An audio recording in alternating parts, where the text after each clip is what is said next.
नमस्कार दोस्तों, बिंदास बातें में एक बार आप सबका फिर से स्वागत है। जैसा कि आप मेरी आवाज़ से सुन सकते हैं, शायद आवाज़ में कुछ फ़र्क है। वो इसलिए क्योंकि कोविड के बाद जो खांसी हुई है मुझे, वो जा नहीं रही है। और कहते हैं कि सबके अपनी अपनी जर्नी होती है कोविड के लोग की, तो मेरी जर्नी थोड़ी ज़्यादा लंबी है शायद। खांसी भी नहीं जा रही है और सर्दी भी रहती है, और वैसे भी मैं ENT से परेशान रहती हूँ, तो थोड़ा लंबा खिंच रहा है। दवा खा खा के अपना जीवन चला रही हूँ। तो इसी बात पे मैंने कुछ लोगों से ऐसे ही बात कर रहे थे। सबके एक्सपीरियंसेस अलग अलग हैं कोविड को लेके। तो किसी से ऐसी बात हो रही थी मेरी दोस्त से, तो पता नहीं कैसे उसका भी जो कोविड का असर था काफ़ी सीवियर था, और मुझे भी काफ़ी बुरा पड़ा था। काफ़ी मतलब तकलीफ़ हुई थी जिन दिनों था, तो उसको भी काफ़ी था ऐसा। तो आज की चर्चा हम करेंगे एक बहुत ही अजब गजब टॉपिक को लेके, जो हम औरतों को बहुत अच्छे से जोड़ता है और दोस्त बनाता है। और ये टॉपिक एक्चुअली मुझे आज ही किसी दोस्त से बात कर रही थी, उसी वक्त दिमाग में आया। तो विषय मैं बोलूँगी इसको, पति की पंचायत। हम औरतों को बहुत मज़ा आता है कि जब हम बैठ के 4 लोग मिलकर अपने अपने दुखड़े रोते हैं, और ये सारे दुखड़े पतियों से अटैच्ड होते हैं। तो मैंने सोचा चलो उन दुखड़ों के बारे में थोड़ी चर्चा की जाए, और थोड़ा वीडियो को आप लोग भी इंजॉय करो और बहुत लोग रिलेट भी करेंगे।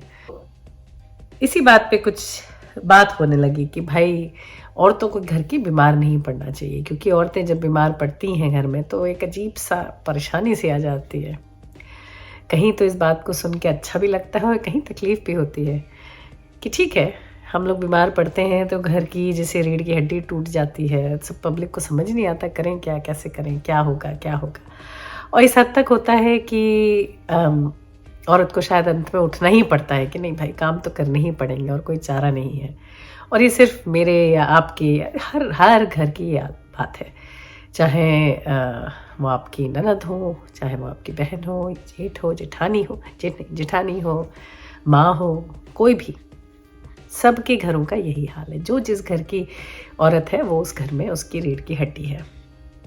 तो कुछ अगर उसको हो जाता है तो घर में एक अजीब सी परेशानी सी आ जाती है। और कई बार ऐसा होता है कि बीमार होने के बावजूद आपको दवा खा खा के उठ के काम करने पड़ते हैं। तो ये हम सब ने महसूस किया ड्यूरिंग कोविड, क्योंकि जब हुआ, कहने को तो आइसोलेशन में थे, लेकिन कहाँ आइसोलेशन होता है। बच्चे घर में भूखे हैं तो आप क्या करोगे, उठना ही पड़ेगा ना, बच्चों को खाना कौन देगा। तो सिमिलरली बहुत औरतों से ऐसी बात हुई, सबका यही कहना था। इसमें रोल आता है आपके अदर हाफ का। मैं घर में जो एल्डरलीज होते हैं उनको नहीं गिनती हूँ, क्योंकि उनका कोई रोल नहीं है। वो वैसे ही बेचारे उम्र काट चुके हैं अपने, उनके आराम के दिन है, तो उनको छोड़िए। अगर आपके माँ बाप और सास ससुर या कोई भी आपके साथ रहते हैं तो उनके तो आराम के दिन है, उन्हें छोड़ दीजिए। लेकिन जो आपके अदर हाफ होते हैं, चाहे वो वर्स हो या बेटर हो, उनसे कुछ उम्मीदें आप लगाते हो। जो ज़ाया होती हैं वो दूसरी बात है, बेकार की उम्मीदें होती हैं वो भी दूसरी बात है। लेकिन आपको लगता है कि यार आप बीमार हो तो शायद कोई काम, शायद कुछ ऐसा उधर से हो जाए, तो वो तो होता नहीं है। उस पर गजब ये होता है कि जो वीडियो जो मैं बताने की कोशिश कर रही हूँ कि जो चिंता शब्द है, चिंता या केयरिंग जो होती है, जो अपोजिट साइड से आती है, वो कितनी अलग और डिफरेंट होती है। औरतों की अलग होती है, आदमियों की एकदम अलग होती है। थोड़ा विस्तार में बताऊंगी तो आपको समझ में आएगा कि क्या चाहती हूँ। तो जो औरतों की चिंता होती है कि भाई किसी चीज़ को भी, औरतें भी बड़ी शकी और बड़ी अजीब सी चिंता वाला कार्यक्रम रहता है कि भाई अब तुम गाड़ी क्यों चला रहे हो, तेज़ क्यों चला रहे हो, या इतनी देर से क्यों गए, जल्दी क्यों नहीं आ जाते हो। Irritating, annoying, very interfering. औरतों की चिंता ऐसी होती है जो आदमियों को बहुत कई बार परेशान करती है, बहुत लोगों को, कि हर बात में किचकिच करती है। हर बात में कहीं जाना हो तो 10 बार फ़ोन करती है कि भाई कहाँ हो, कैसे हो, ठीक हो कि नहीं हो। ये औरतों की चिंता होती है। लेकिन अगर आदमी बीमार हो तो वो तो घर में आंखों के सामने है, तो फिर उसकी चिंता का कोई प्रॉब्लम ही नहीं होता। तो फिर तो वो अपना आपकी सेवा में लगी रहेगी और जो है सब करके देगी। लेकिन जो आदमी की चिंता होती है थोड़ी अलग होती है, क्योंकि वो चिंता समझ में नहीं आती कि वो सही की चिंता है कि कुछ अजब गजब है। तो चिंता तो है, लेकिन ये भी शायद कहीं उनको पता होता है कि उनकी कुव्वत नहीं है सब संभालने की। तो उनकी चिंता कब आती है बाहर, जब आप अपनी पसंद की कोई चीज़ कर रहे हो।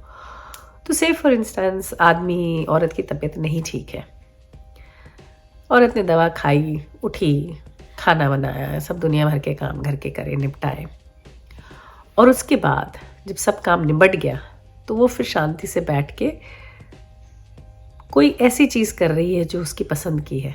से फॉर इंस्टेंस मूवी देख रही है अपने कमरे में अकेले बैठ के, या कुछ भी कर रही है, या अगर उसको सिलने का शौक है तो वो सिलाई कर रही है, उसको बेकिंग का शौक है तो वो कुछ बेक कर रही है, या उसको टीवी देखने का शौक है, मूवी देख रही है, पढ़ने का शौक है, पढ़ रही है, जो भी कर रही है। तो ये जो आदमी की चिंता है ये सारी उभर कर इसी वक्त आती है कि जब ये जो औरतें हैं अपनी मनपसंद चीज़ कर रही होती हैं। और कैसे आती है, आके तुरंत यही कहेंगी, भाई अब क्यों स्ट्रेन कर रही हो, सो जाओ। आराम नहीं करती हूँ, जब आराम नहीं करती हूँ, बताओ तबीयत नहीं ठीक है फिर भी तुम मतलब अपना ये किए जा रही हो, ज़रूरी है क्या करना, मत करो, सो जाओ, आराम कर लो। तो मैं जिस अपने दोस्त से बात कर रही थी उसका भी यही कहना है कि एग्जैक्टली तो ये चीज़, ये जो चिंता होती है ये उस वक्त क्यों नहीं बाहर आती कि जब घर के कोई काम हो, जैसे कि अगर आप झाड़ू लगा रहे हो, कपड़े धो रहे हो, कपड़े फैला रहे हो, या कपड़े तहा रहे हो, या खाना बना रहे हो, या बर्तन समेट रहे हो, या बर्तन धो रहे हो, तब ये चिंता क्यों नहीं आती कि भाई ये तुम छोड़ो, तुम आराम करो जाके। ये चिंता तभी क्यों आती है जब औरत सब काम निपटा के शांति से अपनी पसंद का कुछ काम कर रही हो, जिससे उसको रिलैक्सेशन भी हो रहा होगा, शायद उसको रेस्ट पे मिल रहा हो इन ओन स्पेशल वे, लेकिन उसको टोकना ज़रूरी है। और किस नाम पे? चिंता के नाम पे। तो कभी कभी लगता है कि ये जो आदमी है क्या ये इनोसेंट है या बड़ा ही शातिर? शक सा होने लगा। शातिर ही समझेंगे हम तो। दूसरी, ये मैंने किसी और वीडियो में भी शेयर किया है, लेकिन पतियों को अगर आप देखें तो नहीं दिखाते वो मूवी जो है दिल धड़कने दो में, कि वो बैठी होती है प्रियंका चोपड़ा, सास उसकी शिकायत कर रही है और पति वहाँ बैठा है, और पति कहता है कि अरे यार मैं तो बड़ा ही आजकल के खुले ज़माने का हूँ और मॉडर्न ज़माने का हूँ, मैंने अपनी पत्नी को अलाउ किया है काम करने के लिए। तो प्रियंका का जो भाई वहाँ बैठा है रणवीर सिंह, और वो बोलता है अलाउ किया का क्या मतलब है? तो ये जो शब्द है अलाउ, ये पता नहीं कहीं हम लोगों के पतियों में घुसा हुआ है। उनको ऐसा लगता है या उनको ये महसूस होता है, और यही नहीं कि पतियों में है, ये औरतों में भी घुसा हुआ है कहीं, कि वो भी इस शब्द को कहीं ना कहीं फील करती हैं कि वो अलाउड है ये करने के लिए। तो एक छोटा सा एग्जांपल दूंगी, शायद मैंने किसी और वीडियो में भी शेयर किया है, कि एक जगह मैं गई थी तो 4-5 फ्रेंड्स बैठे हुए थे, ऐसी बात हो रही थी। तो एक लड़की थी दुबली पतली सी, उसके छोटा सा बच्चा भी था। तो ऐसी कुछ बात हुई तो मैंने कहा कि तुम काम करती हो? तो कहने लगी कि हाँ काम करती हूँ, लेकिन मैं नाइट शिफ्ट करती हूँ। तो मैंने कहा नाइट शिफ्ट? कहती हाँ, क्योंकि दिन में तो क्या है ना बहुत काम होते हैं तो मैनेज नहीं हो पाता, तो मैंने नाइट शिफ्ट ज्वाइन करी है। तो मैंने कहा तो स्ट्रेनियस नहीं हो जाता? कहती नहीं, मैं आती हूँ वापस और बस घर का फटाफट थोड़ा बहुत काम निपटा लेती हूँ, खाना वाना कर लेती हूँ, और फिर उसके बाद बच्चा उठ जाता है, फिर बच्चा जब चाइल्ड कहीं जाता है 3-4 घंटे के लिए तो वो सोती है, या बच्चा सोता है 3-4 घंटे के लिए तब वो सोती है, पति का टिफिन करने के बाद, क्योंकि पति मॉर्निंग में जाता है। तो मैंने कहा ये तो बड़ा ही कष्टदायी है कि तुम रात को भी नहीं सो पाती और आके दिन में भी कम ही नींद कहती, लेकिन क्या है ना कि मेरी इच्छा थी करने की, तो क्या करें। मैंने कहा अच्छा तो तुम्हारी इच्छा थी का क्या मतलब? कहती कि हस्बैंड तो, मैंने कहा तो हस्बैंड का सपोर्ट? कहती बहुत सपोर्ट है, उन्होंने तो बिल्कुल कहा है तुम्हें जो काम करना है करो। मैंने कहा हाँ वो तो कहा है, लेकिन जो बाकी घर के काम हैं उसमें कभी मदद करने का बोला है? कहते वो क्या करेंगे, वो तो कहते हैं कि अगर भाई भारी पड़ता हो तो काम छोड़ दो, कहाँ बोला है तुम्हें काम करने को। तो जो पति की चिंता थी, जिसमें जब आपकी पसंद की चीज़ आती है वहाँ वो चिंता दिखाते हैं, एग्जैक्टली वैसा ही है कि ये जो आप जॉब कर रहे हो वो तो किसने बोला है आपको करने के लिए? तो जो घर के काम काज हैं तो वो तो आपको करने ही है।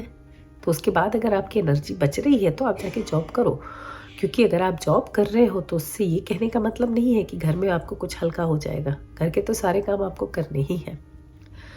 और चूंकि आप जॉब कर पा रहे हो तो कहीं औरतें खुद ही ऐसा महसूस करती हैं कि अरे मैं जॉब कर रही हूँ तो फिर ये सब तो मुझे निपटाना ही है, तो फिर और जल्दी उठ के खाना बना रही हैं ये। और ये नहीं कि किसी ने किया, मैंने भी, सबने किया है ये, जिसे नहीं होता।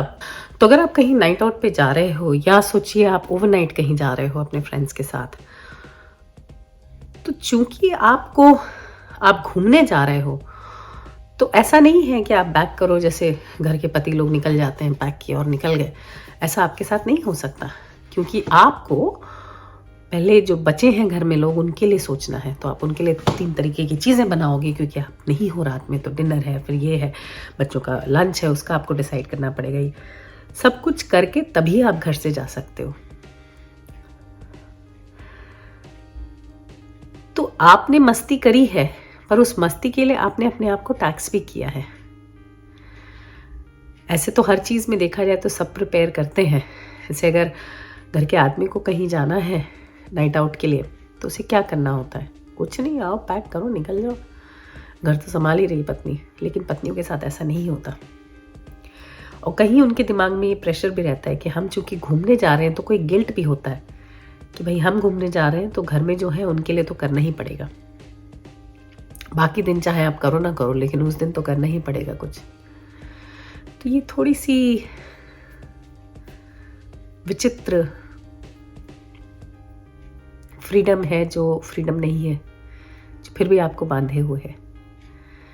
आप जो काम, मैंने कई बार ये चीज़ बोली है कि अगर औरतें अपना ध्यान रखना चाहती हैं, एक्सरसाइज करना चाहती हैं, कोई भी चीज़ अपनी शौक की करना चाहती हैं, तो उसके लिए उनको 24 घंटे में अलग ही टाइम निकालना है। तो अगर आप 7 बजे उठते हो तो आप 5 बजे उठो, अपनी एक्सरसाइज करो, फिर 7 बजे से जो दिनचर्या है वो चालू करो। ऐसा नहीं होगा कि 7 बजे ही आप उठो, आपकी उस दिनचर्या में से कोई काम कोई और कर लेगा। नहीं, ऐसा नहीं होगा, क्योंकि सारे काम आपको ही करने हैं। और ये भी मैंने देखा है कि ये चीज़ खटकती भी नहीं है। आप सालों साल ये सब करते रहते हो, फिर किसी एक दिन आपको खटकता है कि यार ये क्या है, क्यों है। वही है कि जब अवेयरनेस क्रिएट होती है, जब आपको ये पता चलता है गलत और सही का फ़र्क, नहीं कि भाई आप जो भी किए जा रहे हो आपको लगता है वैसा ही है जीवन, यही है ही, जिसको आप बांध के रखते हो, चेन्स में रखते हो, जिसने कभी देखा ही नहीं खुला जीवन, तो उसके लिए वही जीवन है कि ये चेन्स में रहना ही उसका जीवन है। पर जो एक बार उसको खुला टाइम भी मिलेगा या उसके चेन्स खुलेंगे और वो बाहर अकेले घूम पाएगा, तब उसको फ़र्क पता चलेगा। और जो अगर ये कर पाया तो उसमें अवेयरनेस क्रिएट हो जाती है। फिर जो चीज़ जैसे डोमेस्टिक वायलेंस है ना, कितने घरों में ये चीज़ आम है कि भाई तुम्हें नहीं मारूंगा तो किसे मारूंगा, तुम मेरी पत्नी हो, तुम्ही को तो मार सकता हूँ, तुम्ही को तो डांट सकता हूँ, तुम्हें नहीं करूंगा तो किसको करूंगा। तो ये एक्सेप्टेड है कि ये जो टॉर्चर है जो आपके ऊपर हो रहा है ये तो जायज़ है, क्योंकि आप पत्नी हो, पत्नी का रोल है ये, इस चीज़ को एक्सेप्ट करना और इसको रिसीव करना। जो अगर आप इसको ऑब्जेक्ट करते हो, कहीं आप ऐसी जगह या आप इस कुएं से बाहर निकलते हो और आप देखते हो, आपको ये पता चलता है कि ये गलत है, तो that is creating awareness with in your self. आपको पता चलने लगता है, फिर आपको पता चलता है कि आपके साथ गलत हो रहा है। और जब आपको ये पता चलता है कि आपके साथ गलत हो रहा है तो फिर आपका एटीट्यूड बदलने लगता है। लोग कहते हैं ना पर निकला है, पर नहीं निकला है, दिमाग खुल गया, पता चल गई कुछ चीज़ें, कुछ पढ़ डाला, कुछ ज्ञान आ गया पर इसलिए निकला है, तो उड़ना इसलिए आ गया। जब किसी को पता ही ना हो कि मेरे पास पंख है तो वो उड़ेगा कैसे। पर जब पता चलता है कि पंख है मेरे पास और एक बार उड़ने का स्वाद मिल जाता है तो क्या आप रुकोगे? तो औरतों के साथ यही है। फिर जब मैं देखती हूँ ना ये सब जो यहाँ औरतों के बड़े सारे मीट्स होते हैं, जैसे कि हल्दी और बॉलीवुड नाइट और पता नहीं क्या क्या बहुत सारे होते हैं। बाहर पैसा भर भर के औरतें सज धज के वहाँ जाती हैं। मैं सबको देखती हूँ तो मुझे लगता है कि पता नहीं इनके घरों कमरों के पीछे क्या चल रहा होगा। कितने लोग इसमें से खुश हैं, कितने बेवजह। सिर्फ यही रात है जो उनकी खुश की है, जिसमें वो खुश है। बाकी तो जाके फिर वो वही किचिर पिचिर में फंसे रहते हैं, क्योंकि वो जो रियल सेंस में पार्टनर है या सोलमेट है या जो कंपेनियनशिप है वो कितनों के पास है? Hardly anyone. तो ये थी पति की पंचायत। होपफुली आप लोगों को कुछ मज़ा आया होगा, कुछ समझ में आया होगा। अगले हफ्ते शायद तबीयत से थोड़ा बेहतर महसूस करूँगी, फिर मिलेंगे किसी और बात, किसी और चर्चा के साथ। तब तक के लिए आप देखते रहिए बिंदास बातें। See you all next week. Bye bye.